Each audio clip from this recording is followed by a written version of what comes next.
तो बल्लभगढ़ के Nikita murder case में इंसाफ की मांग तेज हो गई है। महिला आयोग की सदस्य रेणु भाटिया पीड़ित के घर पहुंची और इंसाफ का भरोसा दिया। परिवार को सांत्वना देने हरियाणा महिला आयोग की सदस्य रेणु भाटिया पहुंची है। रेणु जी, वाकई में काफी निंदनीय घटना है।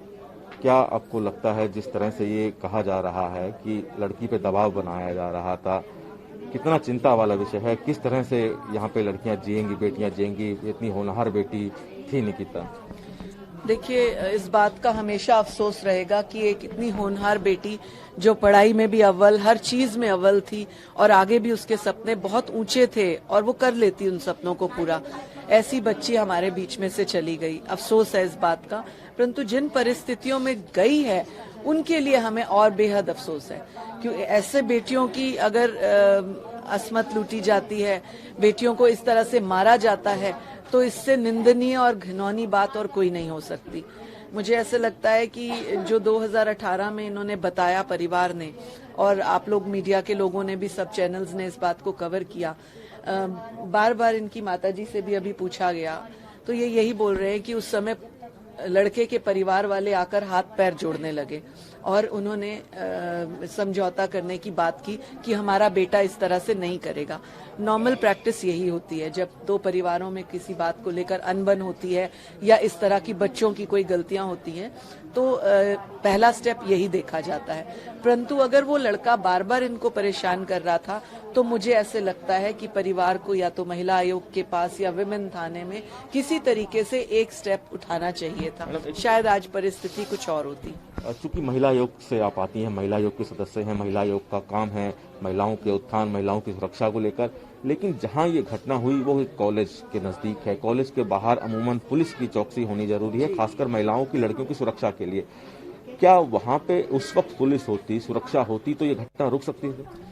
देखिए, मुझे ये पता करना है अभी कि पुलिस उस समय वहां क्यों नहीं थी, क्योंकि आज से 3 वर्ष पूर्व भी आयोग ने इस बात को निर्धारित करवाया था कि जहां पर महिला कॉलेज हैं या जिन कॉलेजेस में लड़कियां हैं उस जगह पर खास तौर से विमेन पुलिस होनी चाहिए या एक राइडर जरूर होनी चाहिए।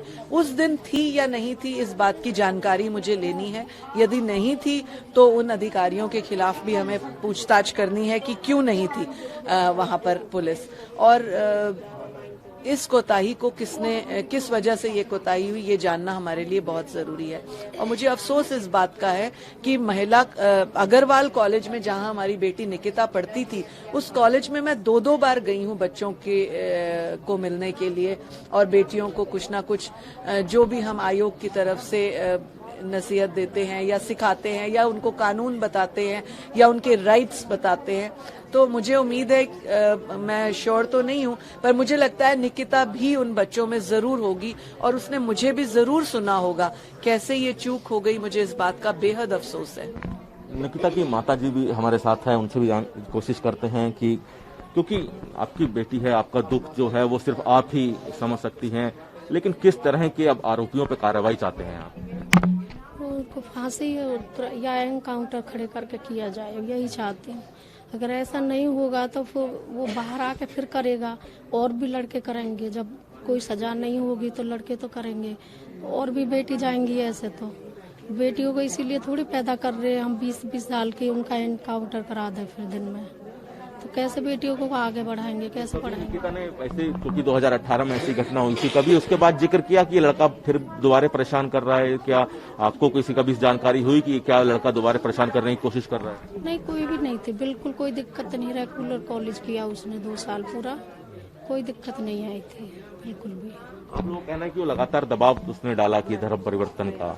हाँ, उस दिन भी आया, उस दिन भी उसका यही कहना था कि मेरे साथ चल, धर्म परिवर्तन करके मेरे से शादी कर। उसने मना कर दिया, नहीं जाऊंगी मैं। दोनों स्कूल में भी, दोनों का स्कूल भी एक था, तो तब भी ऐसी कोई घटना हुई कि अभी निकिता की तरफ से शिकायत की गई हो कि कोई परेशान कर रहा है स्कूल में? नहीं, स्कूल में तो नहीं हुई, सीनियर था स्कूल में। कॉलेज गई थी फर्स्ट ईयर में, तभी हुई थी जब स्कूल छोड़ा था उसने। स्कूल में नहीं हुई थी। 2018 के बाद कभी कोई ऐसी घटना जिक्र नहीं हुआ? कुछ नहीं हुआ, बिल्कुल नहीं हुआ। आप चाहते हैं कि आरोपियों को फांसी की सजा हो? बिल्कुल बिल्कुल चाहती हूँ। तो ये निकिता की मां का दर्द है, और चूंकि निकिता की मां इनका कहना है कि जो भी आरोपी है उनको फांसी हो, क्योंकि इनका कहना है कि अगर इनको सख्त सजा नहीं हुई तो ऐसी घटनाएं किसी और बेटी के साथ भी कभी भी हो सकती है। कैमरामैन मनमोहन के साथ विनय सिंह, टोटल न्यूज, बल्लभगढ़।